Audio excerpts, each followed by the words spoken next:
الحمد لله وكفى والصلاة والسلام على عباده الذين اصطفى خصوصا على أفضلهم وخاتم النبيين محمد الأمين وعلى آله وصحبه أجمعين. أما بعد فقد قال الله تبارك وتعالى كما ورد في سورة البقرة: اعوذ باللہ من الشیطان الرجیم بسم اللہ الرحمن الرحیم ولا تقولوا لمن يقتل في سبيل الله اموات بل احیاء ولكن لا تشعرون. وقال عز وجل كما ورد في سورة آل عمران: ولا تحسبن الذين قتلوا في سبيل الله امواتا بل احیاء عند ربهم يرزقون. وقال جل وعلا كما ورد في سورة القصص: تلك الدار الآخرة نجعلها للذين لا يريدون علوا في الأرض ولا فسادا والعاقبة للمتقين. صدق الله العظيم. رب اشرح لي صدري ويسر لي أمري واحلل عقدة من لساني يفقهوا قولي. اللهم ربنا الہمنا رشدنا واعذنا من شرور انفسنا. اللهم ارنا الحق حقا وارزقنا اتباعه وارنا الباطل باطلا وارزقنا اجتنابه. آمین یا رب العالمین. آپ کے علم میں ہے کہ آج ماہ محرم الحرام کی 15 تاریخ ہے. گویا کہ ابھی یوم عاشورہ کو گزرے ہوئے بمشکل 5 دن ہوئے ہیں. میں نے آج سے کوئی 11 دن قبل کراچی ہی میں فاران کلب کے زیر اہتمام ایک خاصے بڑے اجتماع سے خطاب کرتے ہوئے قرآن مجید کا فلسفہ شہادت بیان کیا تھا. اگرچہ میرا مین مضمون تھا قرآن مجید کا فلسفہ شہادت، تاہم اس کے ساتھ ہی میں نے، کیونکہ یہ عام طور پر بھی شہادتوں کا زمانہ شمار ہوتا ہے، ذی الحج میں حضرت عثمان رضی اللہ تعالیٰ عنہ شہید کیے گئے، یکم محرم الحرام کو حضرت عمر رضی اللہ تعالیٰ عنہ کی وفات ہوئی ہے، اگرچہ وہ زخمی ہو گئے تھے 28 ذی الحج کو. پھر یہ سانحہ کربلا پیش آیا ہے 10 محرم کو. تو یہ دن ہوتا ہے ایسا کہ جس میں انہی موضوعات پر تقاریر ہوتی ہے. تو میں نے فلسفہ شہادت کے ساتھ ساتھ ایک ضمیمے کے طور پر خلفائے ثلاثہ کی شہادت اور سانحہ کربلا کا تاریخی پس منظر بھی بیان کیا، لیکن وہ میرا اصل موضوع نہیں تھا. اصل وقت صرف ہوا تھا قرآن کا فلسفہ شہادت میں. اور دوسرے یہ کہ ان تاریخی پس منظر کے بیان میں بھی ظاہر بات ہے کہ اب سانحہ کربلا تک پہنچتے پہنچتے وقت بھی ختم ہو رہا تھا اور میری ہمت بھی اب جواب دے رہی تھی، اس لیے اس کا ذکر بہت ہی اجمال کے ساتھ ہوا تھا. اس کے اگلے ہی روز ٹیلی ویژن کے زیر اہتمام ایک مذاکرہ ہوا، اور وہ مذاکرہ جو ہے وہ پھر ٹیلی کاسٹ کیا گیا ہے عین یوم عاشورہ کو، 10 محرم الحرام کی شب. اس کے ضمن میں ایک تو وعدہ خلافی کی جو اس پروگرام کے کمپیئر ہیں انیق احمد صاحب، انہوں نے، اور میں نے اسی وقت پروگرام کے خاتمے پر ان سے یہ شکایت کر دی تھی کہ انہوں نے مجھے جو عنوان بتایا تھا وہ تھا قرآن کا فلسفہ شہادت. تو ظاہر بات ہے کہ ذہناً میں اسی کے لیے تیار ہو کر گیا تھا، لیکن وہاں انہوں نے جب شروع کی محفل تو وہاں پر انہوں نے عنوان بیان کیا امام حسین علیہ السلام کی شہادت. اب یہ اگرچہ یقیناً ان میں باہمی تعلق تو ہے، لیکن یہ کہ بہت کافی فرق ہے کہ ایک آپ فلسفہ شہادت سے چل کر اور شہادت حضرت حسین رضی اللہ تعالیٰ عنہ تک پہنچے، اور ایک یہ ہے کہ اصل موضوع ہوئی ہے. بہرحال جو بھی اس وقت، تو اب ظاہر بات ہے کہ کوئی اور شکل نہیں تھی، جو بھی گفتگو ہوئی اس میں نے پورا حصہ لیا. لیکن دوسری زیادتی انہوں نے یہ کی کہ اس میں سے میرے بیان کے بہت سے حصوں کو حذف کر دیا. اس کاٹ چھانٹ سے ایک تو میرا نقطہ نظر پورے طور پر قارئین یا ناظرین کے سامنے نہیں آ سکا، سامعین کے سامنے نہیں آ سکا، اور دوسرے اس سے کچھ مغالطے بھی پیدا ہوئے ہیں۔ تو میں نے یہ سوچا کہ اب یہاں اس جمعے میں میں ان کی وضاحت کر دوں، اسی لیے باصرار میں نے یہ موضوع رکھوایا کہ سانحہ کربلا کا تاریخی پس منظر کیا ہے۔ الحمدللہ کہ جہاں تک وہ مذاکرہ جو ان کے ریکارڈنگ روم میں اسٹوڈیو میں منعقد ہوا وہ بہت ہی پرامن، بہت اچھے انداز میں ہوا، اور اس میں کوئی یعنی یوں سمجھیے کہ زیادہ آرگیومنٹ جسے کہتے ہیں اس کی بھی ضرورت پیش نہیں آئی۔ عموماً تمام باتوں پر کنسنسس اور ایک طرح کا اجماع سامنے آیا، اور اس کا خاص سبب یہ ہے کہ میرے علاوہ سنی علماء میں سے تو مولانا احترام الحق تھانوی صاحب تھے، اور وہ بھی بہت صلح کل قسم کے آدمی ہیں، اور شیعہ حضرات میں سے جو دو حضرات تھے وہ بھی نہایت معقول، نہایت سنجیدہ اور نہایت شرافت اور مروت کا مجسمہ نظر آئے۔ ان میں سے ایک صاحب سے میری پرانی یاد اللہ ہے، علامہ ڈاکٹر قلب صادق، ان کا تعلق لکھنؤ سے ہے، اور یہ میرے اندازے میں پوری طریقے سے نہیں کہہ سکتا، اس وقت جو بر عظیم پاک و ہند میں نامور علماء ہیں اہل تشیع کے، ان میں سے یہ چوٹی کی شخصیت ہے، اس میں کسی شک و شبہ کی گنجائش نہیں، بہت مسلم عالم دین ہے، نہ صرف عالم دین ہے بلکہ ڈاکٹریٹ بھی انہوں نے کی ہوئی ہے۔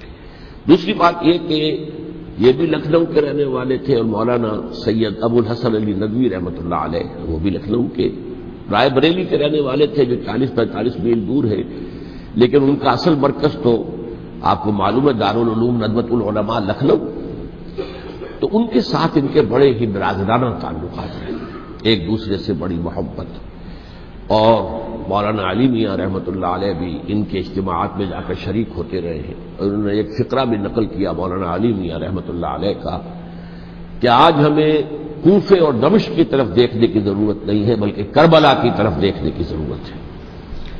تو بہرحال مولانا علی میاں رحمۃ اللہ علیہ کو جو خاص تعلق تھا حضرت علی رضی اللہ تعالیٰ عنہ کی ذات کے ساتھ، اس پر تو ان کی ایک عظیم تصنیف جو ہے حضرت علی کی سیرت مطہرہ پر وہ خود دلالت کرتی ہے۔ تو علامہ ڈاکٹر قلب صادق جو ہے وہ ایک تو اہل تشیع کے چوٹی کے علماء میں سے ہیں، مولانا علی میاں کے ساتھ ان کے برادرانہ تعلقات، خود میرے ساتھ ان کا معاملہ یہ رہا۔ اس کی وجہ کیا ہے کہ یہ اتحاد بین المسلمین کے بہت بڑے داعی اور علم بردار ہیں۔ شیعہ سنی جو ہے منافرت اور مخاصمت کی بجائے چاہتے ہیں کہ مفاہمت ہو اور قرب ہو اور غلط فہمیوں کا ازالہ ہو، اسی وجہ سے ان کی خصوصی نظر عنایت مجھ پر رہی ہے۔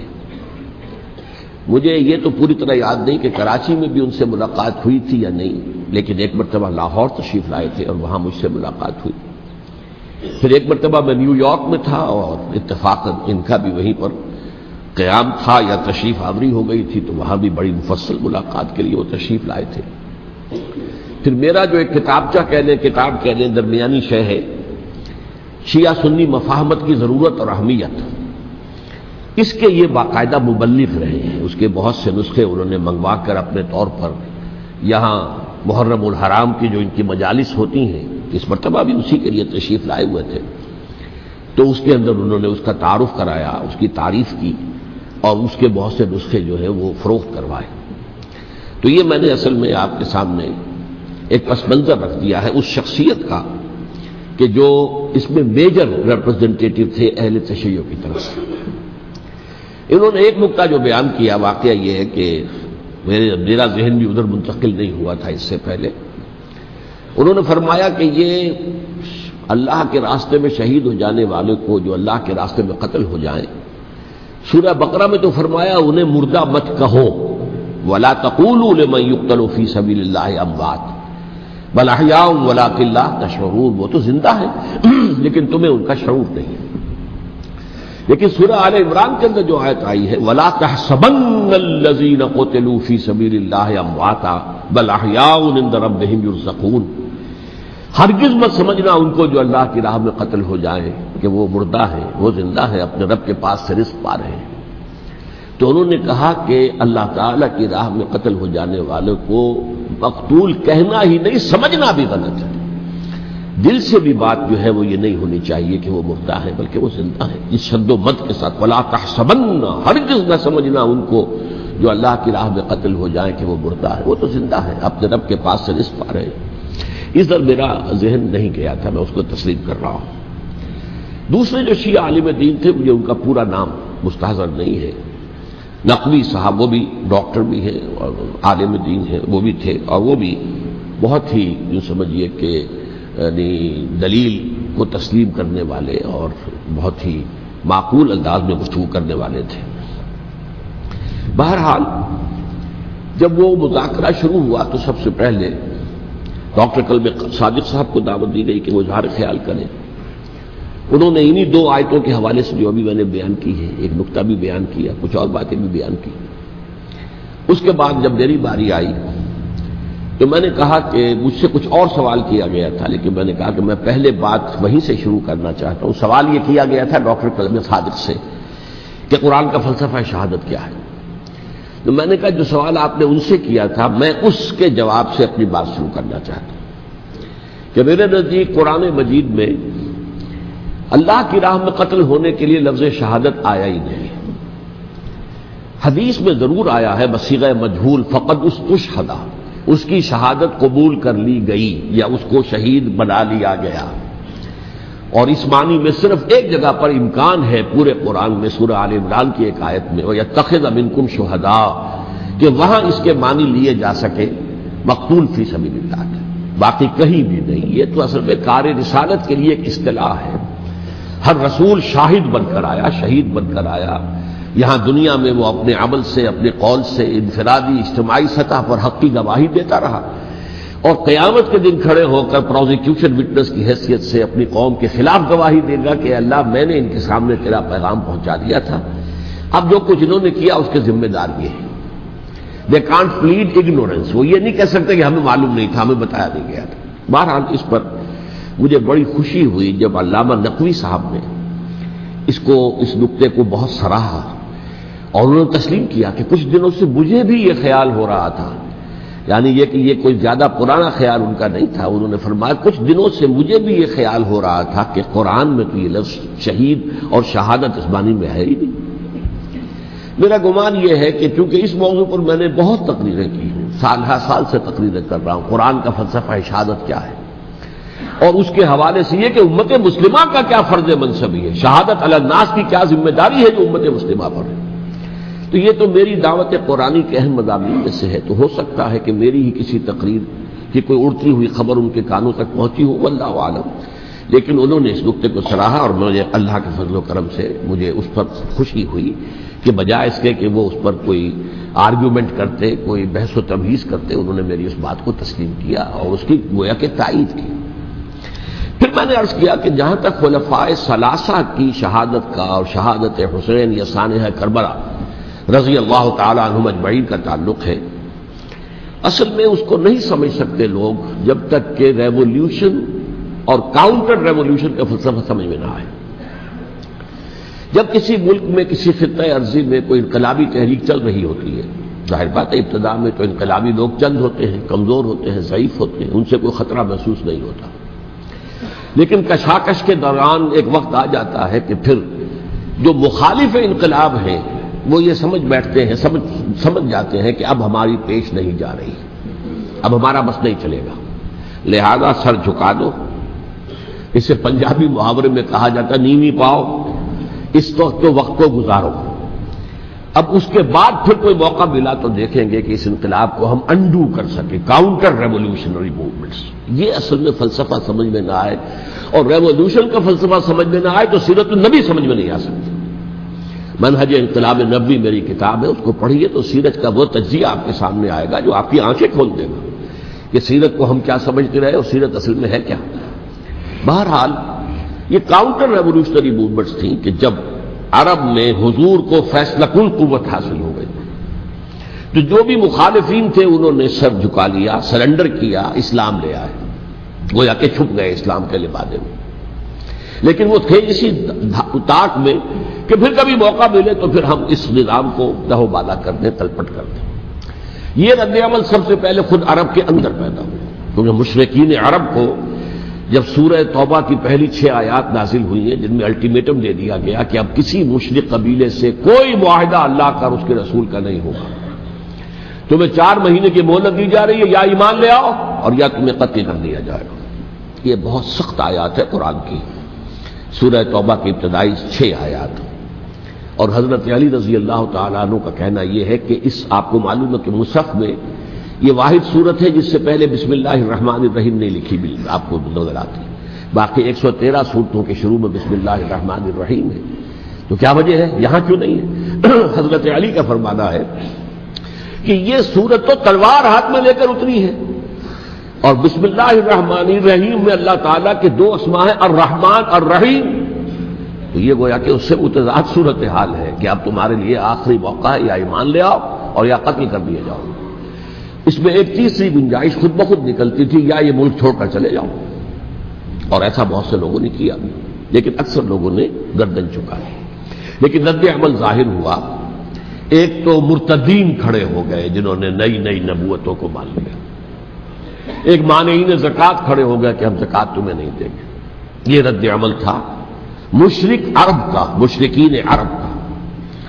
اور حضرت ابوبکر رضی اللہ تعالیٰ عنہ کے دفتر فضائل کا یہ بڑا اہم باب ہے، ود این آئرن فسٹ، حالانکہ وہ بہت رقیق القلب، کمزور ضعیف الجسہ انسان تھے، لیکن یہ کہ عظیمت کوہ ہمالیہ جو ہے ان کے اندر ظاہر ہوئی ہے، ود این آئرن فسٹ انہوں نے ان ساری جو رد عمل کی جو تحریکیں تھیں انہیں کچل کر رکھ دیا، اور پھر پورے عرب کو گویا کہ اثر نو اس میں اسلام کے نظام کو کنسالیڈیٹ کر کے حضرت عمر کے حوالے کر دیا رضی اللہ تعالیٰ عنہ۔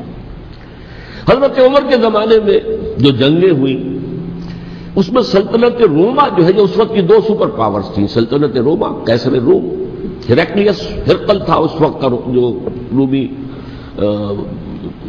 جو قیصر روم تھا، حکمران تھا، شہنشاہ تھا، اور دوسری طرف ایرانی مملکت تھی، خسرو پرویز تھا۔ لیکن یہ کہ عیسائیت کے ساتھ اسلام کا اس طرح کا تصادم نہیں ہوا تھا حضور کے زمانے میں، بلکہ نجاشی رحمۃ اللہ علیہ نے تو مسلمانوں کو پناہ دی تھی۔ مقوقس پیٹریارک جو تھے اس کے الیگزینڈریا کے، انہوں نے حضور کے جو نامہ مبارک گیا تھا اس کا بہت اکرام کیا، تکریم کی، تحفے بھیجے حضور کی خدمت میں۔ ہرقل نے بھی کوشش کی تھی کسی طریقے سے، جیسے کوئی 250 برس پہلے یا 300 برس پہلے، 300 برس پہلے جیسے کانسٹنٹائن جو ایمپرر تھا روم کا، اس نے عیسائیت قبول کی تھی اور ساری سلطنت عیسائی ہو گئی تھی، لہذا اس کی سلطنت باقی رہی، اس کی حکومت باقی رہی۔ اسی طرح ہم سب مسلمان ہو جائیں، لیکن اس میں وہ ناکام ہو گیا۔ لیکن یہ کہ کوئی اس نے کنفرنٹیشن نہیں کی حضور سے۔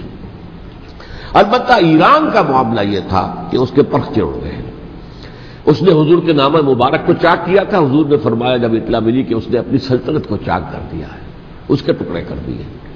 بہرحال وہاں رد عمل شدید تھا، اور ایرانی جان لیجئے کہ ان کے اندر بہت اسٹرانگ نیشنلزم ہے، آج بھی ہے اسٹرانگ نیشنلزم، لہذا ان کے ہاں رد عمل شدید تھا۔ ان کی تو سلطنت ختم ہو گئی، نسیہ منسیہ ہو گئی، وجود نہیں رہا۔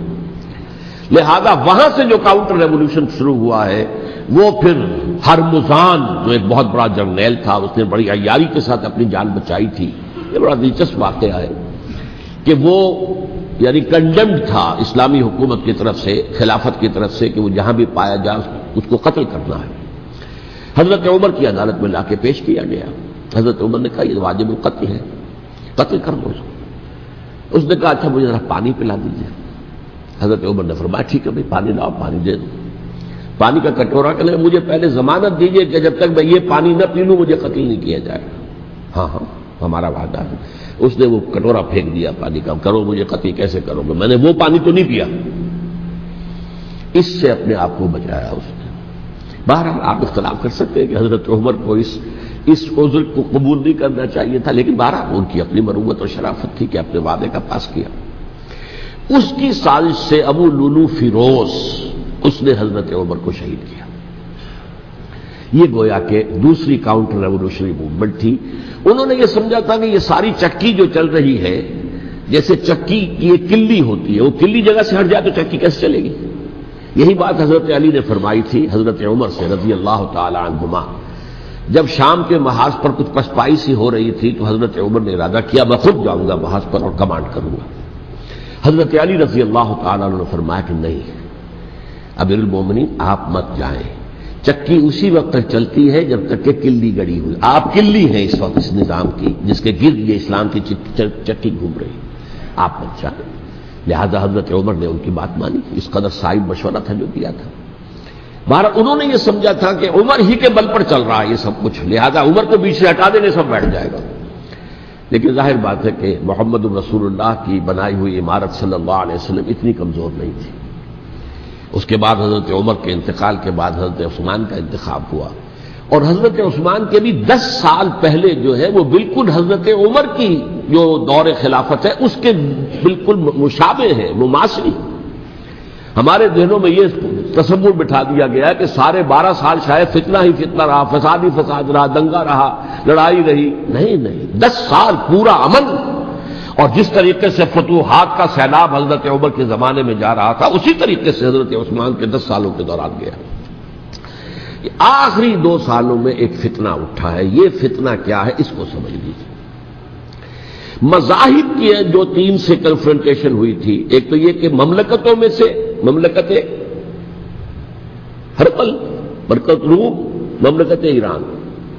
رومی سلطنت کی 2 ٹانگیں مسلمانوں نے توڑ دی، شمالی افریقہ سے نکال دیا، مغربی ایشیا سے نکال دیا. لیکن یورپ میں وہ قائم تھا، اس کی سلطنت تھی. لیکن ایرانی سلطنت کا بالکل تیا پاچا ہو گیا، ختم ہو گیا. اسی طریقے سے 3 مذاہب سے کنفرنٹیشن ہوئی. مشرکین عرب سے، اس کا میں بیان کر چکا ہوں، ان کا پہلا وار حضرت ابوبکر کے عہد خلافت میں ہو گیا. دوسرے جو عیسائیوں کا معاملہ تھا ان سے بھی کوئی تصادم نہیں ہوا حضور کے حیات طیبہ کے دوران.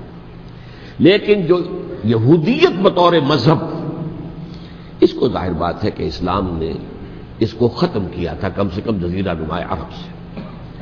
مدینے میں 3 قبیلے تھے جو اپنی غداری کی وجہ سے اور اپنی صلح کو توڑنے کے جرم کی پاداش میں 2 نکالے گئے، اور تیسرا جو ہے اس کے تمام جو جوان افراد تھے انہیں قتل کیا گیا. پھر خیبر پر حملہ کیا گیا اور خیبر کو جو ہے فتح کیا گیا. وہ یہودیوں کا بہت بڑا گڑھ تھا، اور جو مدینے سے نکالے گئے تھے وہ بھی وہیں جا کر مقیم ہو گئے تھے. تو اس اعتبار سے، اور پھر یہودی اپنے آپ کو سمجھتے تھے اللہ کی طرف سے دنیا میں جو نمائندہ جو ہے امت وہ ہم ہیں. اب انہیں معزول کر کے امت محمد کو وہاں پر کھڑا کر دیا گیا صلی اللہ علیہ وسلم. لہذا وہ بہت زیادہ یوں سمجھیے ایگریوڈ، سب سے زیادہ جن کو گزند پہنچا ہے حضور کے دست مبارک سے، وہ یہودی تھے. لہذا ان کا جو رد عمل آیا ہے وہ ہے جس کے نتیجے میں حضرت عثمان شہید ہوئے، حضرت علی شہید ہوئے، حضرت حسین شہید. اب اس چیز کو اچھی طرح سمجھیے. یہ جو رد عمل ہے یہ ایک شخص کے ذریعے سے آیا، اور اسی لیے بعض لوگ یہ سمجھتے ہیں کہ یہ خامخواہ کی کہانی ہے. کیا ایک آدمی اتنا بڑا کام کر سکتا ہے؟ عبداللہ ابن سبا ایک یہودی جو اسلام کا لبادہ اوڑھ کر حضرت عثمان کے عہد خلافت میں مدینے میں آ گیا. ٹھیک، اس کے بارے میں تو میں بعد میں عرض کروں گا. لیکن ایک شخص کیا کچھ کر سکتا ہے اس کی مثال میں صاحب دے دوں آپ کو. پہلے حضرت مسیح علیہ السلام کے پورے دین کو ایک شخص نے ختم کر دیا. سینٹ پال جسے دنیا جانتی ہے جس کے نام سے، توحید کو تثلیث میں بدل دیا. حضرت عیسیٰ علیہ السلام تو توحید کی تلقین کر کے گئے تھے، توحید ختم، تثلیث آ گئی، جس میں پہلے باپ ماں اور بیٹا تھے، اس کے بعد باپ بیٹا اور روح القدس ہو گئے، تثلیث. نمبر 2، شریعت موسوی کو ساقط کر دیا.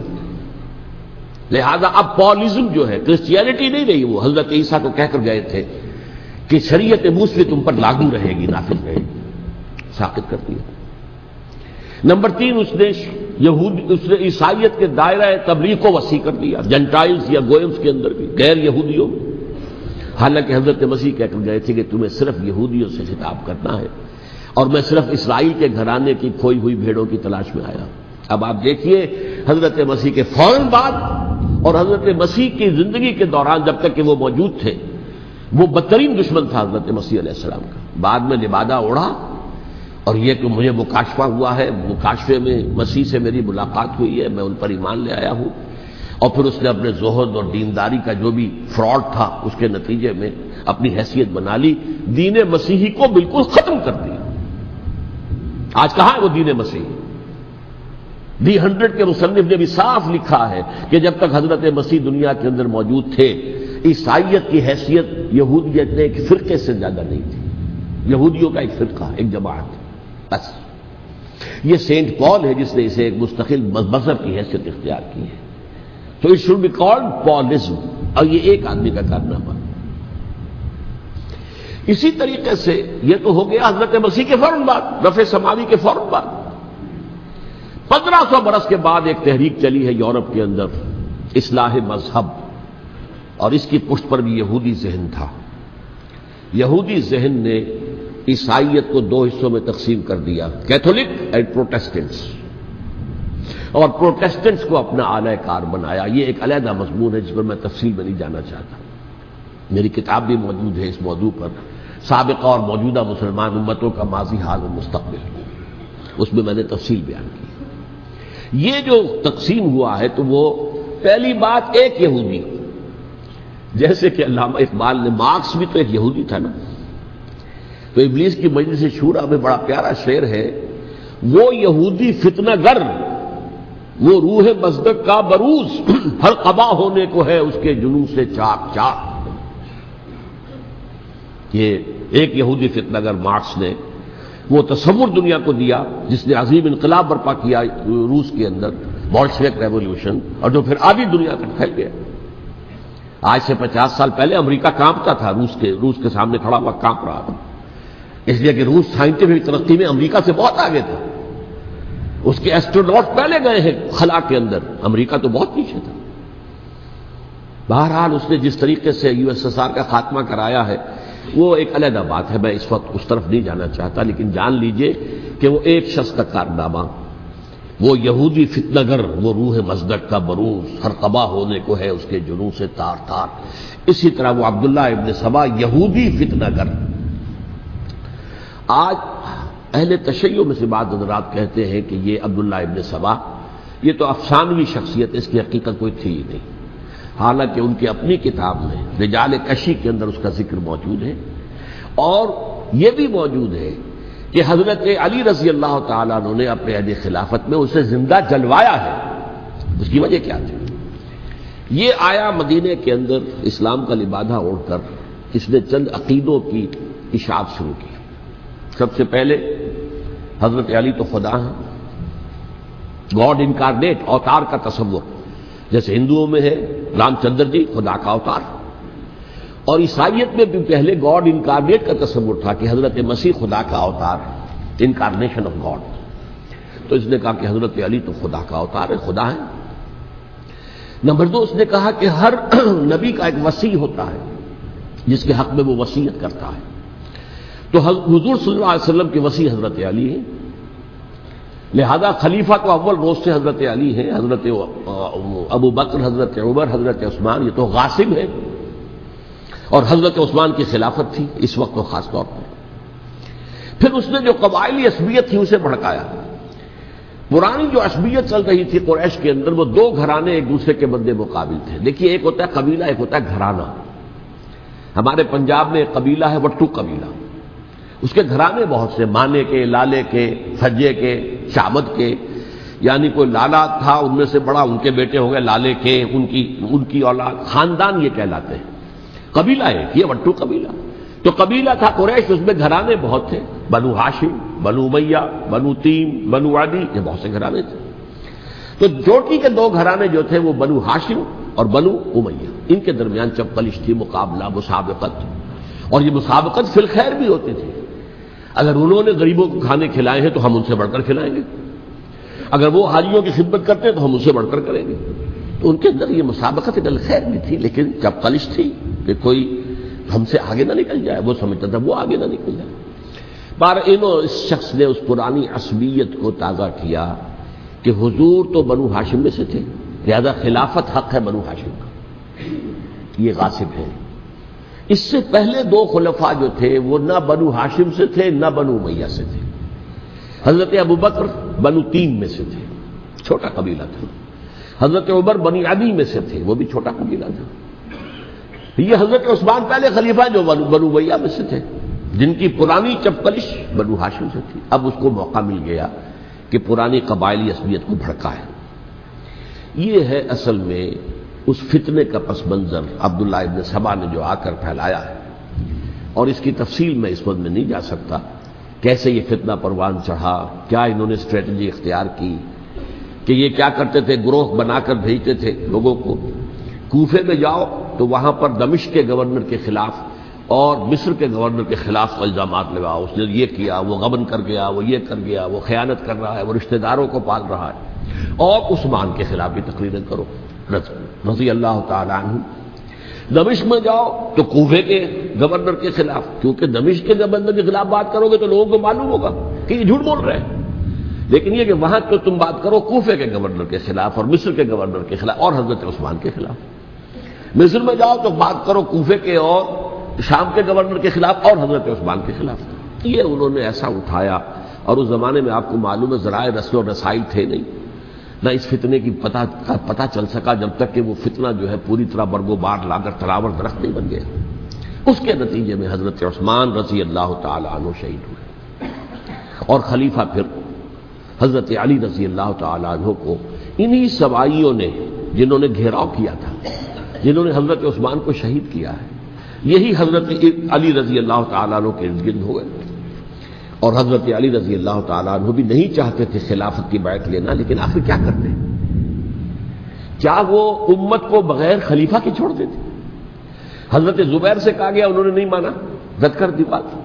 حضرت طلحہ سے کہا گیا، انہوں نے نہیں مانا، حضرت علی سے کہا گیا۔ اب عشرہ مبشرہ میں سے یہی تو تھے نا، لہذا انہوں نے تسلیم کر لیا، خلافت ہو گئی۔ لیکن اس کے بعد جو خانہ جنگی ہوئی ہے، اس خانہ جنگی کے نتیجے میں نوٹ کر لیجئے کہ 1,00,000 کے قریب مسلمان ایک دوسرے کی تلواروں اور نیزوں اور برچھیوں اور تیروں سے ختم ہو گئے، ہلاک ہو گئے۔ یہ ہماری تاریخ کا تاریخ ترین باب ہے۔ 5 سال، 4.5 سال حضرت علی کی خلافت کے، اور 6 مہینے حضرت حسن کی خلافت رضی اللہ تعالی عنہ۔ اس سے کیا ہوا کہ ایک طرف تو اسلام کی جو توسیع ہو رہی تھی، تھمتا نہ تھا کسی سے سیل رواں ہمارا، وہ سیلاب رک گیا، انٹرنل سیبوٹاج ہو گئی نا، اب تو اندر ہی آپس ہی میں اگر دستوں گریبان ہو گئے تو باہر اب کیا توسیع کرتے ہیں، وہ توسیع کا عمل رک گیا۔ اور یوں سمجھیے کہ جیسے ٹرک اگر کبھی چل رہا ہو، بھرا ہوا ہو، لوڈڈ، اور وہ چڑھائی چڑھ رہا ہو، تو اگر کہیں موشن ٹوٹ جائے، ٹرک کو رکنا پڑے، تو ڈرائیور کے جان پر بن جاتی، اس لیے کہ اس کو دوبارہ سٹارٹ کرنا، اور جبکہ وہ چڑھائی پر ہے، انکلائن پر ہے، آسان کام نہیں ہوتا، خطرہ ہوتا ہے وہ پیچھے جو ہے وہ نہ جائے۔ اور پہاڑی علاقوں میں آپ کو معلوم ہے ذرا پیچھے چلے جانے کا مطلب جو ہے بہت خطرناک جو ہے نتیجہ نکل سکتا ہے۔ بہرحال حضرت علی رضی اللہ تعالیٰ عنہ نے اپنے خلافت میں ایک کام یہ کیا، اب اس کی کیا مصلحتیں تھیں یہ تو انہی کے علم میں ہوگا، ہم قیاس کر سکتے ہیں اور میں اس میں نہیں جانا چاہتا۔ ابھی تک خلافت کا مرکز تھا مدینہ منورہ، حضرت ابوبکر، حضرت عمر، حضرت عثمان، وہیں جہاں حضور صلی اللہ علیہ وسلم رہے تھے اور جہاں پر کہ حضور مدفون تھے۔ لیکن حضرت علی نے اپنا مرکز جو ہے وہ کوفہ بنا دیا۔ اچھا، اس کی ایک ظاہری وجہ یہ سمجھ میں آتی ہے کہ اسلام کا جو پھیلاؤ ہو گیا تھا، وہ سلطنت اتنی وسیع ہو گئی تھی کہ مدینہ منورہ بہت جنوب میں اور بڑے صحرا کو عبور کر کے جانا ہوتا تھا۔ کوفہ جبکہ ایسی مقام پر تھا کہ جہاں سے مشرقی راستہ جا رہا ہے ایران کو، عراق کے اندر تو ہے وہ شہر کوفہ، اور پھر ایران اور خراسان اور ہندوستان کو راستہ جا رہا ہے، وہیں سے شمال کی طرف جا رہا ہے، شام کی طرف اور ترکی کی طرف، اور وہاں سے پھر یہ کہ مغربی افریقہ کو بھی کنٹرول کرنا، جو شمالی افریقہ کو وہ بھی آسان تھا۔ بہرحال حضرت علی نے کوفہ کو اپنا مرکز بنایا، اور نتیجہ یہ ہوا کہ سبائیوں کا بھی مرکز وہی بن گیا، چونکہ انہوں نے اپنے آپ کو گردا گرد رکھا حضرت علی کے رضی اللہ تعالی عنہ۔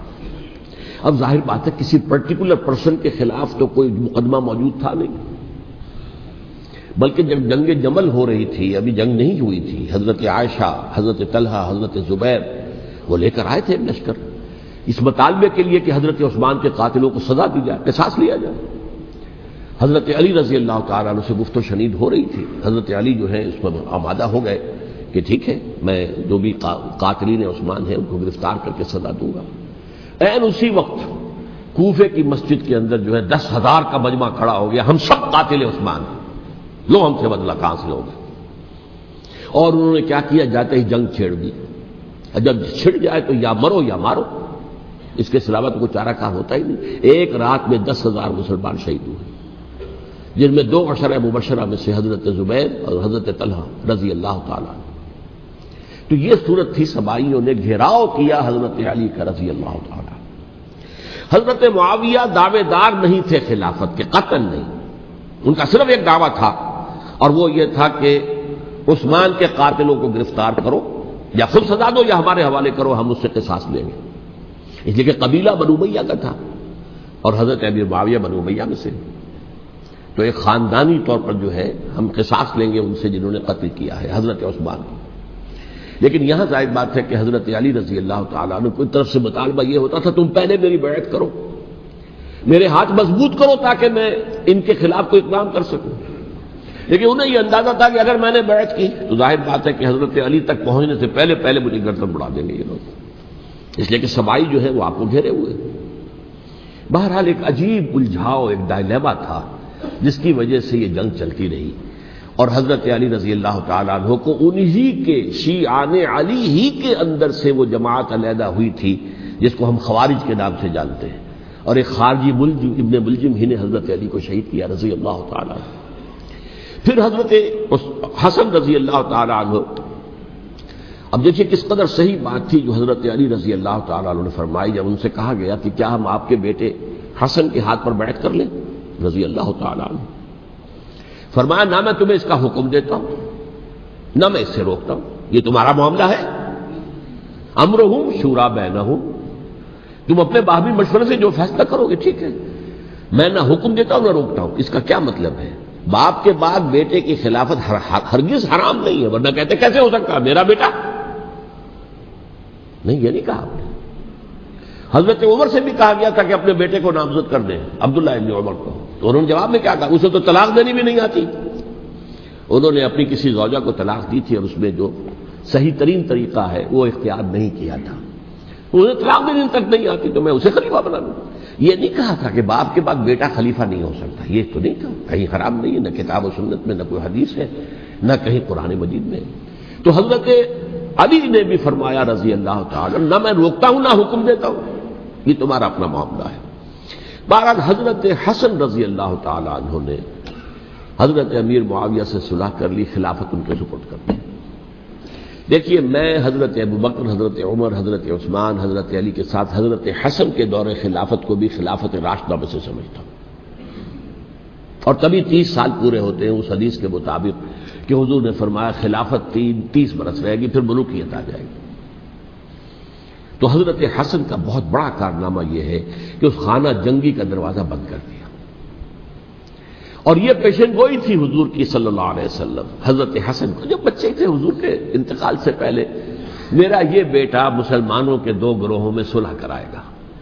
یہ حضور کی پیشن گوئی تھی، اور وہ پیشن گوئی حضرت حسن کے علم میں بھی ہوگی یقیناً. بہرحال انہوں نے صلح کی حضرت امیر معاویہ کے ساتھ رضی اللہ تعالی عنہ، خلافت ان کے حوالے کر دی، اور کچھ شرائط تھیں طے ہو گئی. اللہ خیر سکتا.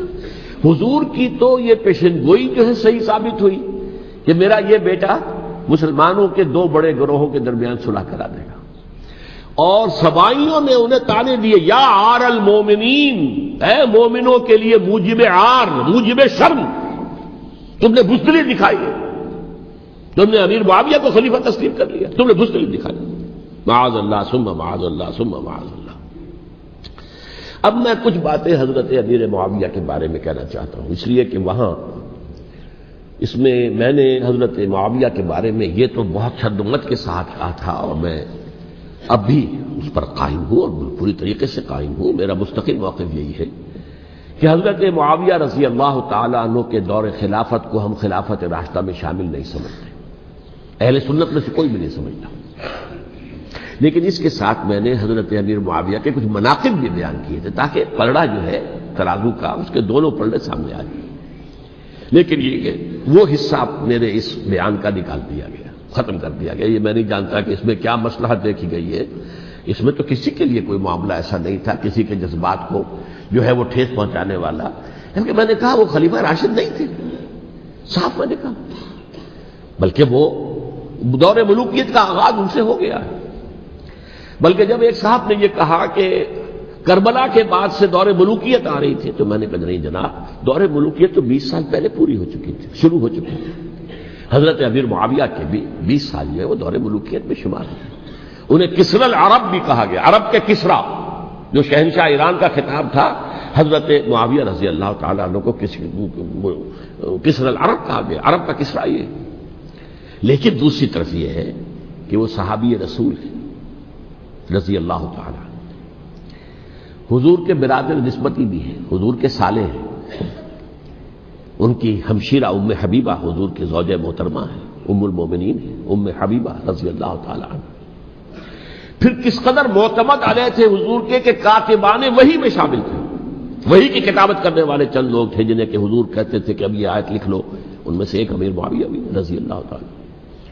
تو بڑے توازن کی ضرورت ہے۔ دیکھیے صحابہ کرام کا جہاں تک تعلق ہے، اہل سنت کا موقف یہ ہے کہ صحابہ تو کلہم عدول، صحابہ سب کے سب نیک نیت ہیں، اور ان کی روایت جو ہے قبول کی جائے گی، رد نہیں کی جائے گی، ان پر کوئی جرح و تعویل نہیں ہوگی، اس لیے کہ ان کا تزکیہ محمد الرسول اللہ صلی اللہ علیہ وسلم نے کیا تھا۔ لہذا یہ تو ہو سکتا ہے کہ کسی صحابی سے کوئی خطا ہو جائے، لیکن وہ خطا اجتہادی ہوگی، نیت کی خطا نہیں ہوگی، نیت کی غلطی نہیں ہوگی۔ اگر کسی صحابی کی نیت پر حملہ کیا جائے تو یہ اصل میں طعن ہے، حملہ ہے حضور پر کہ وہ تربیت دے نہیں سکے اپنے ساتھیوں کو، معاذ اللہ ثم معاذ اللہ ثم معاذ اللہ، وہ تزکیہ کر ہی نہیں سکے۔ 3 جگہ جو قرآن میں آیا ہے یتلو علیہم آیاتہ ویزکیہم، تو کیا تزکیہ کیا؟ اگر ان کے قریب ترین ساتھی جو تھے، اگر ان کے اندر بھی بدنیتی تھی اور دنیا کی طلب تھی اور دنیا کے اندر اقتدار حاصل کرنے کا جذبہ تھا، تو پھر کیا تزکیہ کیا؟ معاذ اللہ ثم معاذ اللہ۔ لہذا صحابہ سب کے سب عدول ہیں، اور ان سے اختلاف ممکن ہے، لیکن ان کی نیت پر حملہ نہیں ہو سکتا۔ تو حضرت امیر معاویہ کی شخصیت ایک چیز ہے، آپ کا دور خلافت دوسری چیز ہے۔ شخصیت کے اعتبار سے صحابی رسول ہیں، برادر نسبتی ہیں حضور کے صلی اللہ علیہ وسلم، اور پھر یہ کہ اس قدر معتمد علیہ ہے صحابہ میں سے کہ وہ کاتبان وحی، یہ عام آدمی کے کرنے کا کام نہیں تھا جو وحی کی کتابت کرے، اللہ کے کلام کی۔ البتہ یہ ہے کہ جیسا کہ میں نے عرض کیا، ان کا دور خلافت راشدہ نہیں ہے، وہ ملوکیت کا دور ہے۔ یہ میں نے جیسا عرض کیا، میں نے ایک صاحب نے جب یہ کہا کہ ملوکیت شروع ہو رہی تھی، میں نے کہا شروع نہیں ہو رہی تھی، ملوکیت تو 20 سال پہلے شروع ہو چکی تھی۔ اسی طریقے سے ایک صاحب نے کہا تھا کہ اسلام کو قائم کرنے کے لیے حضرت حسین میدان میں آئے، میں نے کہا یہ بھی غلط ہے، اسلام تو 60 سال پہلے قائم ہو چکا تھا، نبی اکرم صلی اللہ علیہ وسلم کے دستے مبارک سے اسلام قائم ہو گیا، جاء الحق وزهق الباطل ان الباطل کان زهوقا، پھر 30 برس تک وہ کامل شکل کے اندر قائم رہا۔ تو اسلام جو ہے وہ جو ہے در حقیقت اب قائم کرنے والی بات نہیں تھی، البتہ اس کے اندر زوال شروع ہو گیا تھا، اس زوال کے عمل کو روکنے کے لیے حضرت حسین میدان میں آئے۔ تو یہ چیز کو صحیح تاریخی پرسپیکٹو میں رکھنا، تو جس طرح سے دین کو قائم کرنے کے لیے دیکھیں، قائم تو کیا محمد رسول اللہ صلی اللہ علیہ وسلم والذین معہ رضی اللہ تعالی عنہ، انہوں نے کیا تھا۔ ہاں اب جو ہے وہ اپنی اس شاندار حیثیت سے نیچے گرنے لگا تھا، وہ میں بعد میں عرض کروں گا کہ میں نے اسے کیا عرض کیا تھا کہ یہ اس زوال کو روکنے کے لیے کسی طریقے سے یہ اپنی اصل حقیقت میں قائم رہے، یہ حضرت حسین رضی اللہ تعالیٰ عنہ کی سعی تھی۔ اچھا، حضرت امیر معاویہ کے جو 20 سال ہیں وہ پورے امن، سکون، اطمینان، کوئی جھگڑا، کوئی فساد، کوئی اختلاف، کوئی باہمی خانہ جنگی، کچھ 20 سال۔ یہ بھی تاریخ کی بڑی چشم کشا حقیقت ہے جو عام طور پر لوگوں کے علم میں نہیں ہے۔ سبائی بھی دبکے رہے، حضرت امیر معاویہ کی حکومت اتنی مضبوط تھی، کنٹرول، کہ ان کو کچھ سر اٹھانے کا موقع نہیں ملا، موجود تھے، دبکے رہے۔ جیسا کہ میں نے کہا، ریولوشن کے آخری مرحلے پر آ کر جو مخالفین ہیں وہ دب جاتے ہیں کہ پھر دیکھیں گے موقع ملے گا تو پھر لیں گے ان سے حساب کتاب۔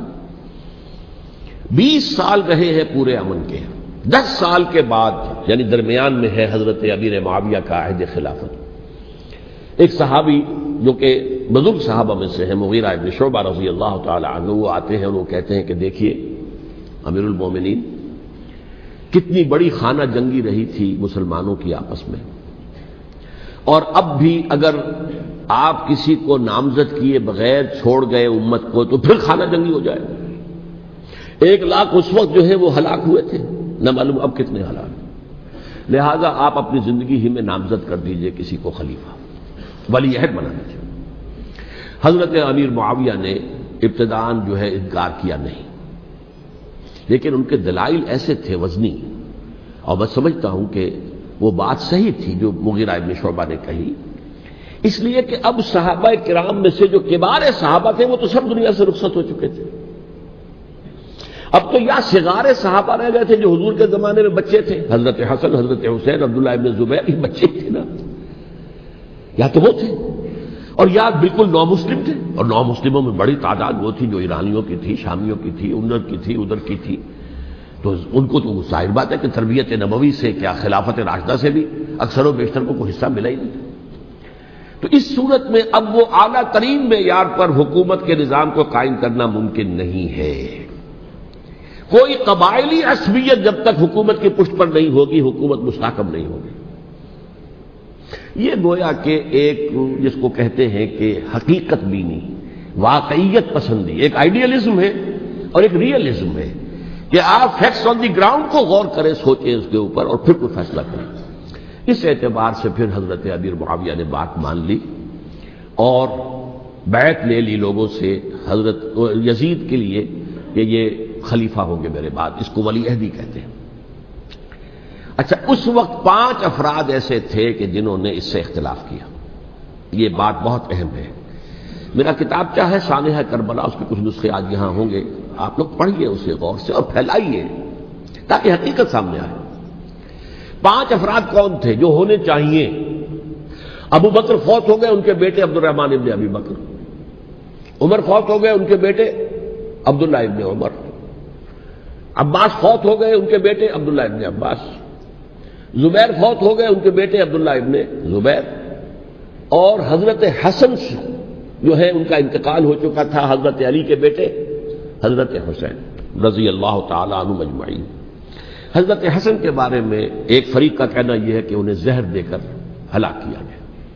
اہل تشیع کا قول یہ ہے، جبکہ اہل سنت کہتے ہیں کہ نہیں، وہ اپنی جو بھی طبی موت تھی اس سے ان کی وفات. لیکن میں اس میں نہیں جانا چاہتا، اس لیے کہ یہ مائکرو ہسٹری جو ہے نا، وہ تو ایک ایک واقعے کے لیے ادھر کی روایات کیا، ادھر کی کیا ہیں، ان کے پاس کیا دلائل، یہ تو کسی ریسرچ اسکالر کا موضوع ہے، میرا موضوع نہیں ہے.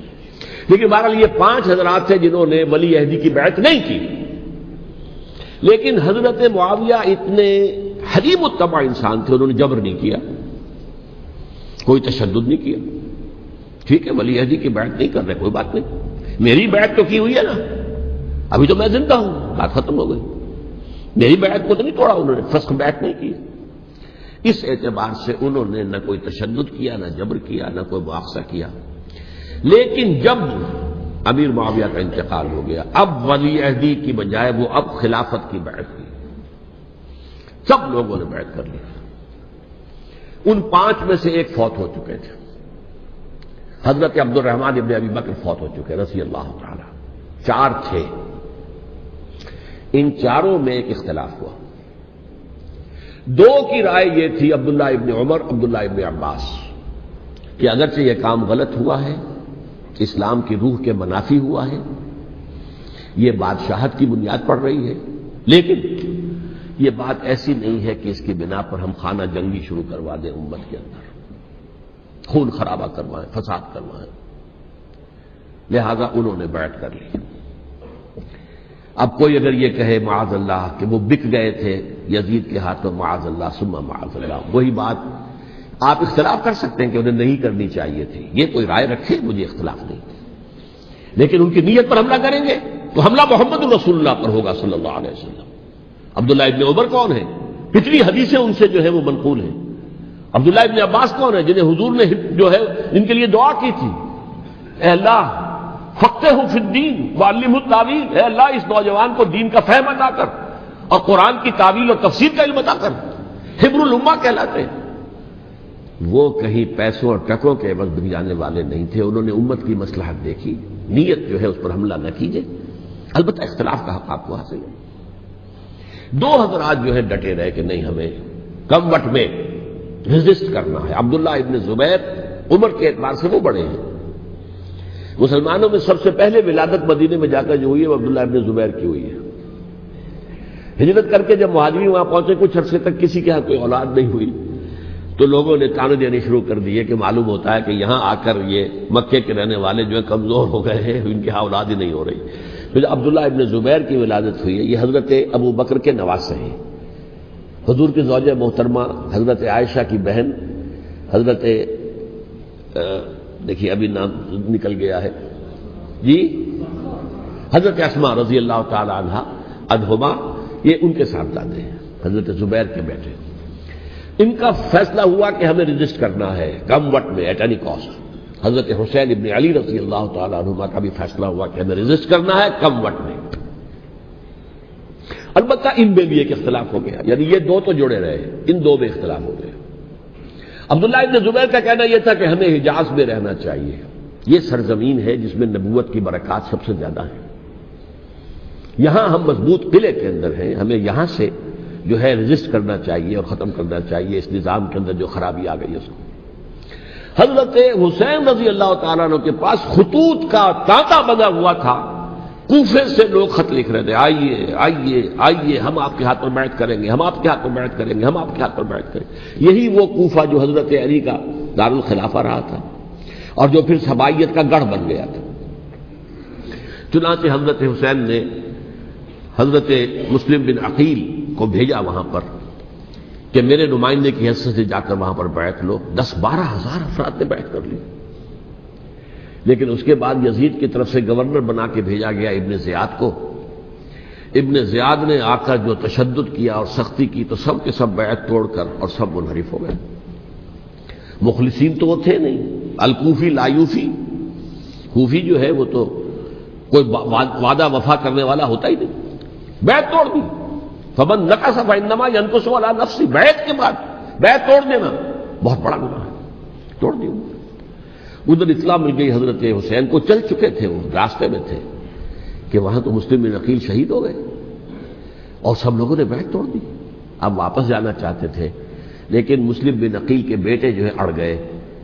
یہ عرب کی اپنی ایک جو ہے پرانی ان کی حمیت اور ان کا قبائلی نظام کہ اب ہم اپنے والد کے خون کا قصاص لیے بغیر نہیں جائیں گے۔ حضرت حسین رضی اللہ تعالیٰ عنہ کی مروت اور شرافت، یہ میرا ساتھ دینے کے لیے آئے تھے، اب میں ان کا ساتھ نہ دوں تو یہ تو شرافت اور مروت کے خلاف ہے۔ کہا اچھا چلو چلتے۔ وہاں جا کر بھی عین اپنے میدان کے اندر بھی حضرت حسین رضی اللہ تعالیٰ عنہ نے 3 چیزیں پیش کی ان کوفیوں کے لشکر کے خلاف۔ سب سے بڑا لشکر کے اندر سب سے بڑے تو کوفی تھے جنہوں نے بیعتیں کی ہوئی تھی حضرت حسین کے ساتھ۔ دیکھو مجھے جانے دو واپس حجاز کی طرف، یا مجھے سرحدوں پر بھیج دو تاکہ میں کافروں کے ساتھ جنگ کرتے ہوئے اپنی جان دے دوں، یا مجھے یزید کے پاس جانے دو، میں اپنا معاملہ اس سے طے کر لوں۔ لیکن کوفیوں کو یہ گوارا نہیں تھا۔ اگر یہ یزید کے پاس پہنچ گئے تو ہمارا کچا چٹھا بیان کر دیں گے کہ مجھے تو ان لوگوں نے برگلا کر بلایا تھا۔ اس لیے کہ دیکھیے حضرت امیر معاویہ کے 20 سالوں کے دوران میں بتا چکا ہوں، ان کی حکومت اتنی مستحکم تھی کہ اس کے خلاف کوئی فتنہ اٹھانا ممکن نہیں تھا۔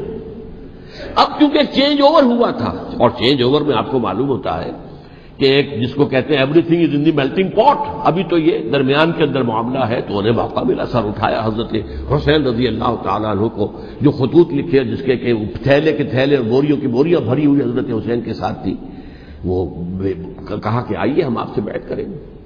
انہوں نے نہیں مانا، اور اصل میں حضرت حسین کے قاتل وہ کوفی ہیں، وہ بزدل، وہ منافق، جنہوں نے بیعت کر کے بیعت توڑی، اور اب وہ آ گئے کہ اگر یہ حسین رضی اللہ تعالیٰ عنہ بچ کر کہیں یزید کے پاس پہنچ گئے تو پھر ہمارا کچا چٹھا جو ہے وہ سامنے آ جائے گا اور ہماری پھر شامت آ جائے گی۔ لہذا انہوں نے قتل کیا حضرت حسین کو رضی اللہ تعالیٰ عنہ۔ ایک بات جو علامہ ڈاکٹر قلب صادق نے فرمائی، اور مجھے میرے علم میں یہ بات پہلے نہیں تھی، وہ یہ کہ حضرت حسین کے قتل کا فتویٰ ایک بہت بڑے مفتی نے دیا تھا۔ یہ بات بھی ذرا سمجھ لیجیے۔ حضرت حسین رضی اللہ تعالیٰ عنہ کے قتل کا فتویٰ ایک بہت بڑے مفتی نے دیا تھا. کیوں دیا تھا؟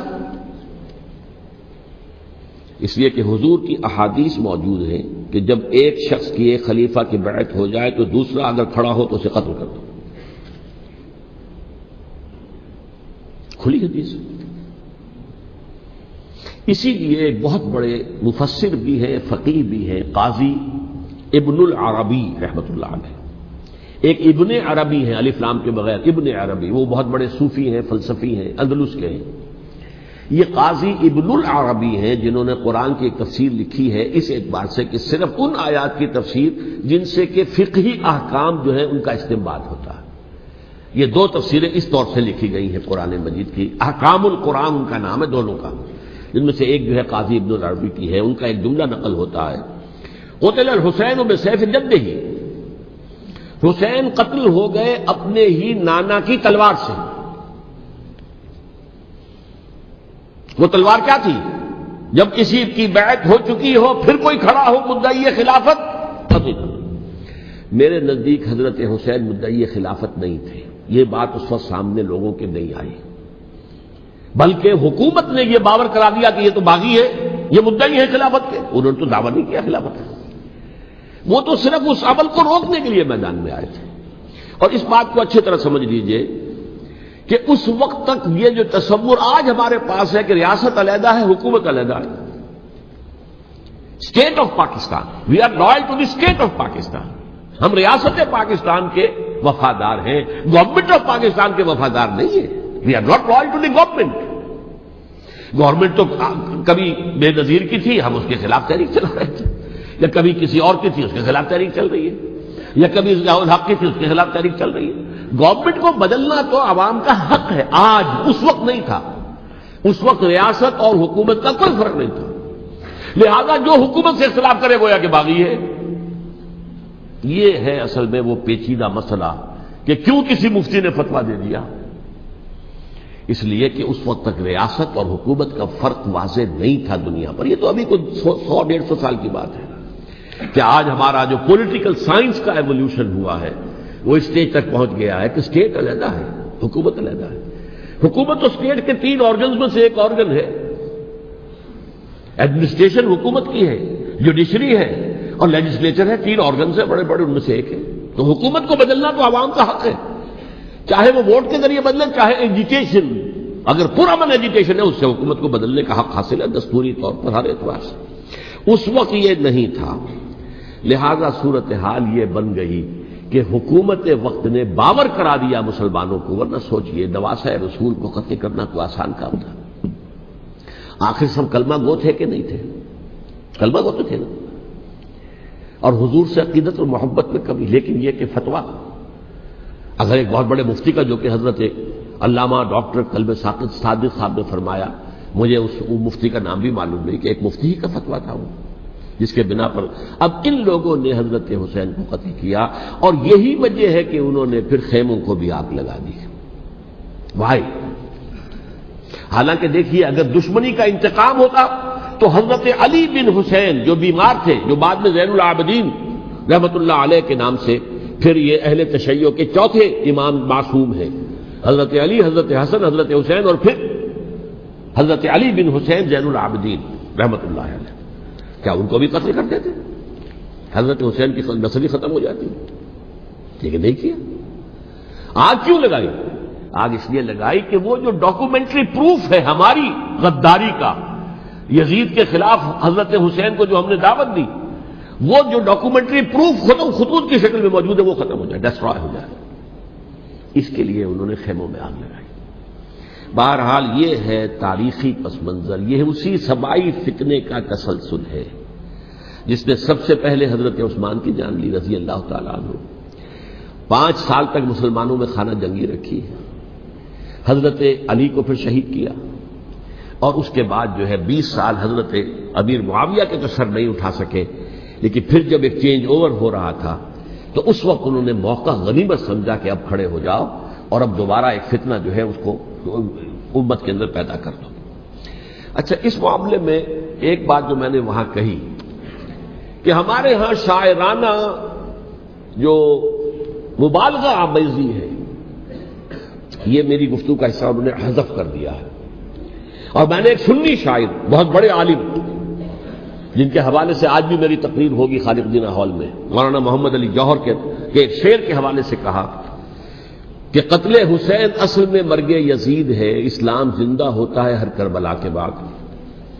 میں نے کہا بالکل محمل شعر ہے، اسلام مرا ہی نہیں تھا، زندہ ہونے کا کیا سوال؟ اور اگر کسی درجے میں مزمحل یا زخمی ہوا تھا تو وہ تو رہا، کربلا کے بعد بھی رہا، یزید کی حکومت بھی رہی، بنو امیہ کی حکومت بھی چلی، کوئی تبدیلی تو نہیں آئی۔ یہ کیا کہہ رہے ہیں؟ اسلام زندہ ہوتا ہے کربلا کے بعد؟ میں نے کہا اسلام مرا نہیں تھا۔ جیسے میں نے یہ کہا کہ ملوکیت جو ہے وہ اب شروع نہیں ہوئی، ملوکیت تو 20 برس پہلے شروع ہو چکی تھی حضرت امیر معاویہ کے، لیکن ظاہر بات ہے کہ حضرت حسن نے، حضرت حسین نے اس کو قبول کیا، اور حضرت حسین نے تو پھر 10 سال تک ولی عہدی جو تھی چاہے بیعت نہیں کی، لیکن اس کے خلاف میدان میں آ کر چیلنج تو نہیں کیا۔ اس اعتبار سے یہ معاملہ جو ہے اسلام زندہ ہوتا ہے کربلا کے بعد، یہ بے تکی بات ہے۔ ہاں، حضرت شاہ اسماعیل شہید رحمۃ اللہ علیہ کی اگر میں تشبیہ کو، تمثیل کو سامنے رکھوں تو اسلام کی عمارت 6 منزلہ ہے، 6ٹھی منزل ٹاپ کی وہ گر گئی، 5 منزلیں انٹیکٹ تھیں، اسلام مرا نہیں تھا۔ عدالت میں شریعت کے مطابق فیصلے ہو رہے تھے، قاضی تھے، مفتی تھے، شریعت نافذ تھی، اسلام کہاں مرا تھا؟ جبکہ خود کہہ رہے ہیں علامہ قلب صادق کے ایک مفتی کے فتوے سے ہی حضرت حسین کو قتل کیا گیا۔ اب وہ مفتی کی رائے، اس کی بدنیتی ہو، جو بھی ہو، وہ جانے، اللہ جانے، لیکن عام مسلمان کیا کریں؟ اس پہلو سے اسلام مرا نہیں تھا۔ ہاں، ایک منزل گر گئی تھی، وہ گری رہی، 1000 برس تک گری رہی، یہاں تک کہ آ کر مغربی امپیریلزم نے اس کے گرایا، ملوکیت کا معاملہ ختم کیا، اور وہ جبریاً ملوکیت دوسری آ گئی، ورنہ وہی بادشاہی چلی ہے۔ بلکہ دور بنو امیہ میں وہ بادشاہی پوری طرح اس نے بالوں پر نہیں نکالے تھے، اصل بالوں پر تو اس نے نکالے ہیں دور بنو عباس میں آ کر، اور پھر سلاطین جو ہے ترک، جو ترک خلفاء ہے، ان کا بھی بادشاہت تھی، اور کیا تھا، وہ خلافت تو نہیں تھی۔ تو یہ تو اسلام میں جو بھی نقص واقع ہو گیا تھا، کمی واقع ہو گئی تھی، وہ جو کی تو برقرار رہی، اس کو بھی تسلیم کیا۔ میں اللہ کا شکر ادا کر کے کہتا ہوں کہ دونوں حضرات، دونوں شیعہ دانشور اور بڑی اعلیٰ سطح کے جو شیعہ عالم تھے، انہوں نے اس بات کو تسلیم کیا اور میری اس بات کو چیلنج نہیں کیا۔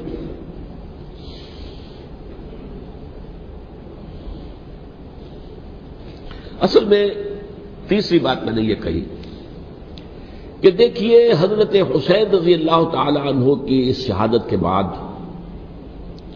اس کے بعد واقعہ حرہ بھی ہوا، جو واقع کربلا سے بھی بعض اعتبارات سے زیادہ بھیانک اور زیادہ گھناؤنا واقعہ بنو امیہ کی تاریخ ہے، جس کو لوگ جانتے ہی نہیں۔ مدینہ کے کچھ لوگوں نے بغاوت کی اور انہوں نے اس کے خلاف فوج بھیجی، اور فوج کو جو مدینہ فتح کر دیا، 3 دن کے لیے حلال کر دیا، جو چاہو کرو، یہاں جسے چاہو مارو، جسے چاہو لوٹو، جس کا گھر چاہو برباد کرو، جس عورت کو چاہو ریپ کرو، اور یہ مدینہ النبی کے اندر ہوا۔ تو کاٹ کھانے والی ملوکیت کے اندر بہت سے واقعات ہوئے۔ عبداللہ ابن زبیر کھڑے ہوئے، انہوں نے حکومت قائم کی تھی، لیکن یہ کہ وہ تو 6 سال کے لیے کامیاب بھی رہے، ایک حکومت قائم کی، بنو امیہ کے ہاتھ پر بیٹھ نہیں کی، بالآخر ان کی حکومت بھی ختم ہو گئی۔ پھر حضرت زید کھڑے ہوئے، انہوں نے بغاوت کی، وہ بھی ناکام رہ گئے۔ پھر بنو عباس میں کھڑے ہوئے حضرت نفس زکیہ، حضرت حسن رضی اللہ تعالیٰ عنہ کے اولاد میں سے، وہ بھی ناکام ہو گئے، شہید ہو گئے۔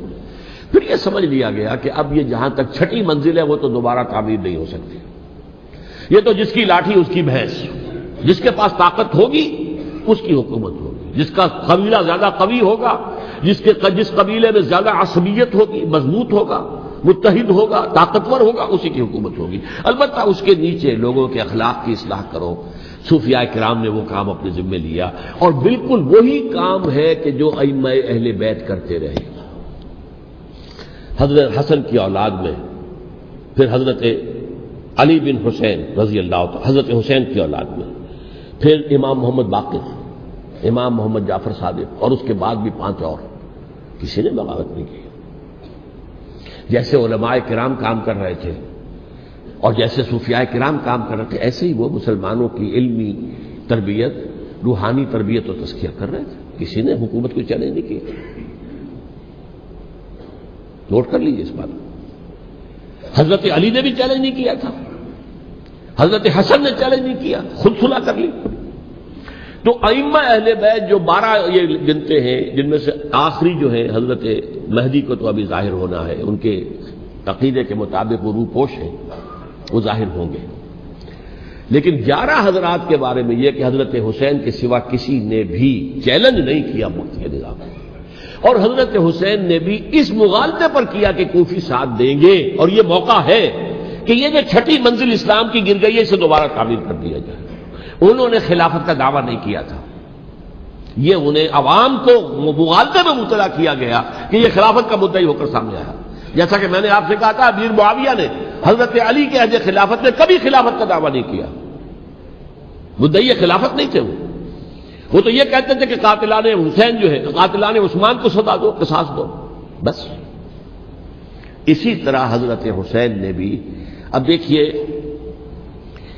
اس ضمن میں اس میں کوئی شک نہیں ہے, حضرت حسین رضی اللہ تعالی عنہ کی جو شہادت ہوئی ہے, ان کے ساتھیوں کی, اعزاء و اقارب کی, تاریخ انسانی میں یہ عزم, ہمت, شجاعت, مثابرت, صبر, استقلال, استقامت, اس کی بہت روشن مثال ہے, بہت روشن مثال ہے, بہت روشن مثال ہے. لیکن اس سے تاریخ کی رفتار پر کوئی اثر نہیں پڑا. وہ جو ملوکیت آ گئی تھی وہ اور گہری سے گہری ہوتی چلی گئی. واقعہ کربلا کے بعد تو واقعہ ہررا ہوا, میں نے گنوا دیا, اس سے زیادہ تو میرے خیال میں کہ اور ہمارے لیے لائق شرم جو ہے کوئی واقعہ ہے ہی نہیں اس پہلو سے. لیکن حضرت حسین کا ایک, اب ان کو یہ کہ میں مطلب یہ کہ اگر میں ان کے ہاتھ پر بیعت کر لیتا ہوں, جو کہ اس وقت سامنے موجود تھے, کہ یزید کی بیعت تمہارے ہاتھ پر کرتا ہوں, تو گویا کہ اپنے آپ کو سرنڈر کر دیتے. وہی خطرہ جو امیر معاویہ کو تھا کہ مجھے وہ تو پہنچنے بھی نہیں دیں گے علی تک رضی اللہ تعالیٰ عنہ, اور مجھے پہلے ہی شہید کر دیں گے. یہی خطرہ حسین کو تھا رضی اللہ تعالیٰ عنہ کہ مجھے یزید تک پہنچنے نہیں دیں گے, پہلے قتل کر دیں گے. اور ویسے بھی یہ ایک شرافت, مروت اور حمیت اور غیرت اور عزت نفس کا تقاضا بھی تھا کہ بھائی معاملہ ہے یزید کا, میرا مجھے وہاں جانے دو, اللہ اللہ خرچ نہ, یو کین اسکورٹ می, میرے دائیں بائیں چلو تاکہ میں کہیں اور بھاگ نہ جاؤں تمہارے خیال میں, مجھے وہاں پہنچا دو, میں وہاں پہ جا کر سے معاملہ کر لوں. لیکن انہوں نے قتل کیا. اصل قاتلان کوفی, وہی سبائی. البتہ یہ ہے کہ اس واقعے کی جو یادگار ہے اس میں کوئی شک نہیں ہے کہ اس نے مسلمانوں میں سے ایک گروہ کے دل میں قربانی اور شہادت کا جذبہ بہت پیدا کیا, اس میں کوئی شک نہیں. اور جس طریقے سے کہ عاشورہ محرم میں یاد منائی جاتی ہے, جس طریقے سے اس نے اہل تشیع کے اندر قربانی کا جذبہ بے انتہا پیدا کر دیا. اگرچہ وہ جذبہ بروئے کار نہیں آتا, اس لیے کہ ان کے ہاں یہ عقیدہ ہے, یہ طے ہے کہ جب تک حضرت مہدی ظاہر نہیں ہوں گے ہم کسی کے خلاف بغاوت نہیں کریں گے. یہ پوری تاریخ میں ان کا معاملہ رہا, تمام جو ہے ائمہ اہل بیت کا معاملہ رہا. جب تک مہدی نہیں آتے, keep sitting and keep waiting, wait and see, that's all. یہ تو خمینی صاحب نے کیا ہے, آیت اللہ خمینی صاحب نے, کہ انہوں نے یہ ایران کے شیعوں کو باور کرایا کہ بھائی جب آئیں گے حضرت مہدی آ جائیں گے, لیکن ہم اب ہاتھ پر ہاتھ رکھ کر بیٹھے رہیں, باطل کو چیلنج بھی نہ کریں. ہمیں کچھ تو کرنا چاہیے, وہ ہاتھ پاؤں ہلانے چاہیے, اور کچھ نہیں تو مہدی کا راستہ جو ہے صاف کرنا چاہیے, تمہید کرنی چاہیے, ان کے راستہ ہموار کیا جائے.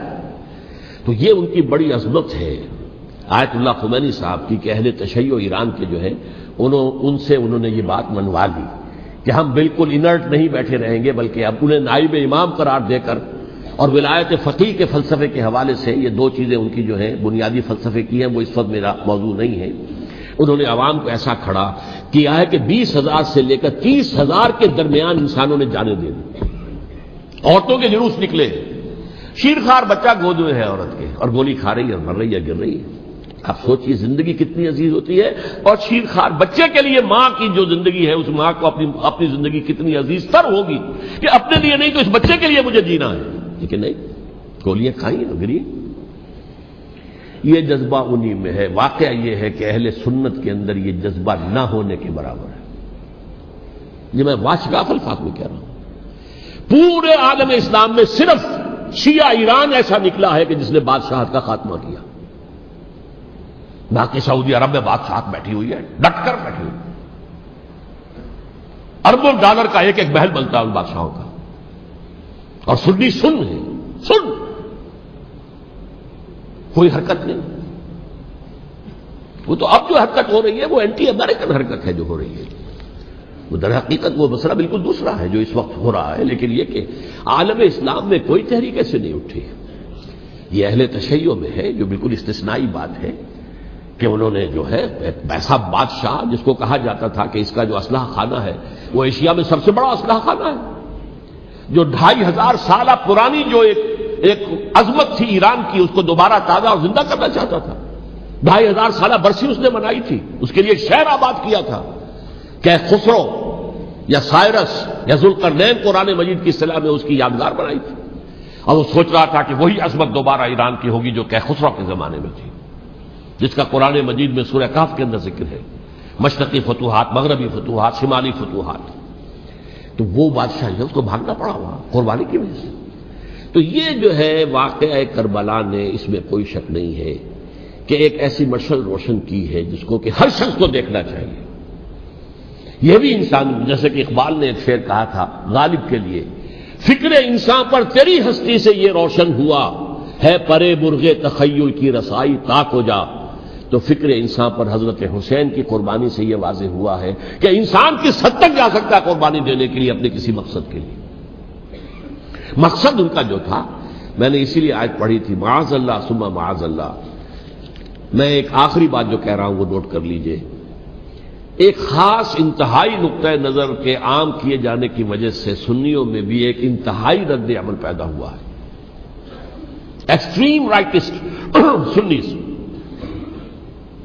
اگر ایک طرف سے حملہ کیا گیا ہے حضرت عثمان کی نیت پر، ان کو خیانت کا الزام لگایا گیا، ان پر اقربا پروری کا الزام لگایا گیا، حضرت ابو موسیٰ شریف پر خیانت اور غداری کا الزام لگایا گیا. یہ ساری چیزیں اگر صحابہ کرام کے اوپر ہوئی ہیں، امیر معاویہ پر، امیر اور عمرو بن العاص پر، تو جواب میں کچھ لوگ کھڑے ہو گئے. حضرت علی وہ اقتدار کے طالب تھے، معاذ اللہ ثم معاذ اللہ ثم معاذ اللہ. یہ اہل سنت کا موقف نہیں ہے.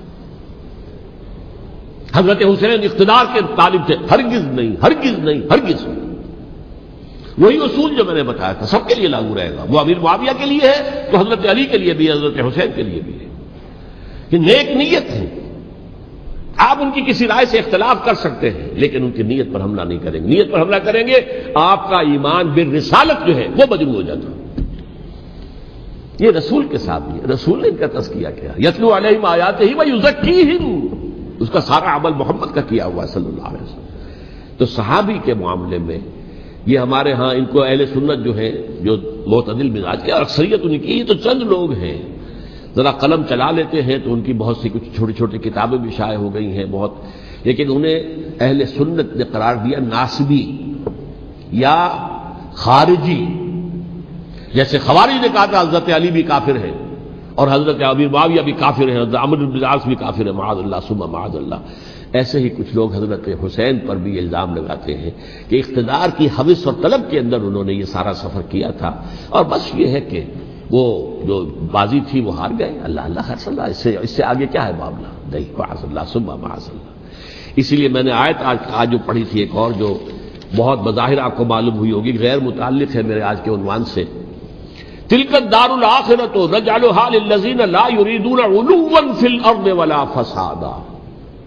یہ سورہ قصص کے آخری آیات میں سے. دیکھو یہ آخرت کا گھر جو ہے وہ ہم خاص کر دیں گے ان لوگوں کے لیے جو اس زمین میں اپنے اقتدار کے طالب نہیں ہوتے.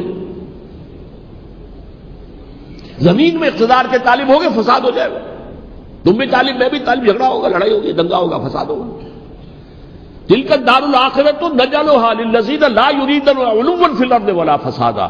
جو لوگ زمین میں اپنے اقتدار کے طالب اور اس کے نتیجے میں فساد پیدا کرنے والے نہیں ہیں، ان کے لیے ہم نے آخرت کا گھر خاص کیا ہے. والعاقبۃ للمتقین، اور عاقبت جو ہے، انجام کار، آخرت جو ہے وہ تو متقیوں کے لیے ہے.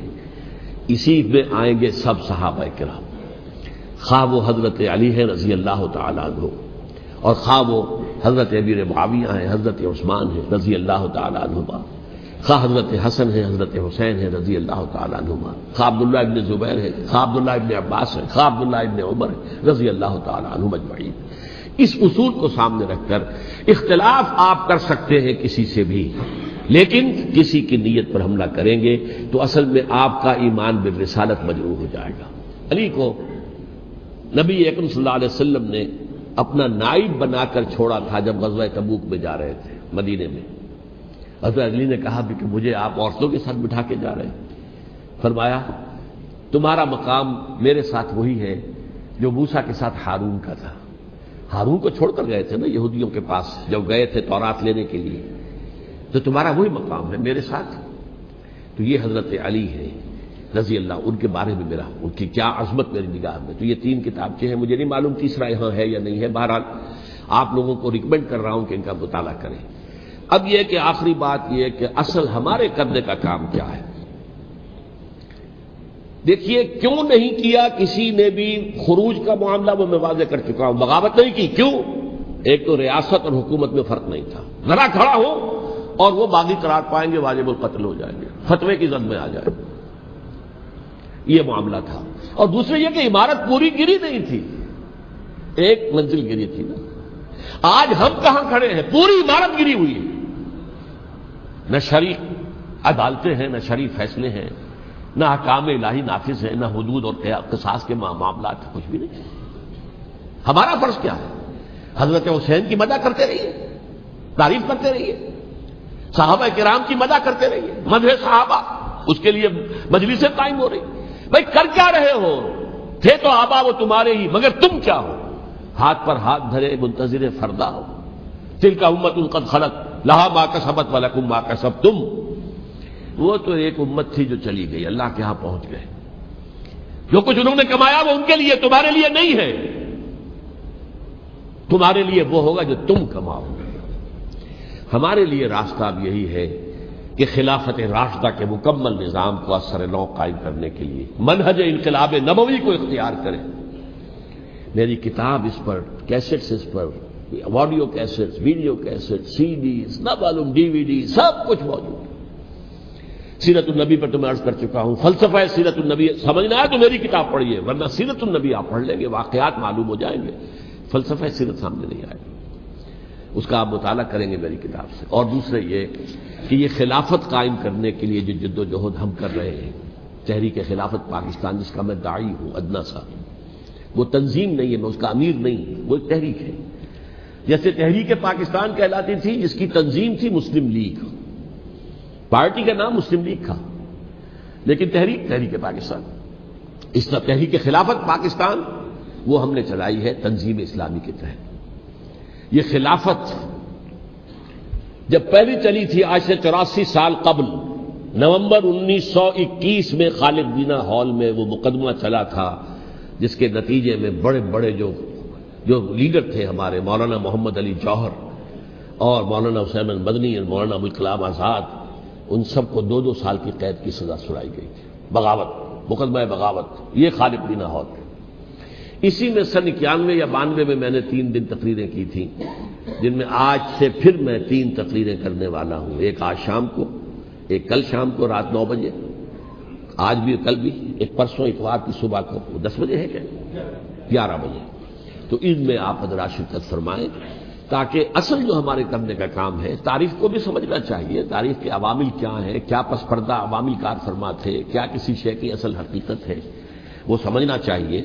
لیکن یہ ہے کہ اس اعتبار سے میں نے جب یہ لفظ استعمال کیا تھا اس مذاکرے میں، لپ سروس، کہ یہ ہم صرف لپ سروس کرتے رہے، مدح کے بیان کرتے رہے، منقبت بیان کرتے رہے، حضور کی نعتیں کہتے رہے، اس سے تو بات نہیں بنے گی جب تک کہ وہ فرض منصبی شہادت علی الناس کا جو ہمارے ذمے ہے بحیثیت امت محمد صلی اللہ علیہ وسلم، اس کو ادا نہ کرے۔ مجھے خوشی ہے کہ اس کی بھی تائید دونوں حضرات نے کی، ہاں یہ لپ سروس کا معاملہ ہے۔ اللہ تعالی حضرت حسین کے نقش قدم پر چلتے ہوئے، بلکہ اصل میں تو ہمارے لیے اسوہ رسول ہے محمد صلی اللہ علیہ وسلم کا، اس پر چلتے ہوئے ہم پاکستان میں اسلامی کا نظام خلافت قائم کرنے کی جد و جہد کریں۔ اقول قولی ھذا واستغفر اللہ لی ولکم ولسائر المسلمین والمسلمات۔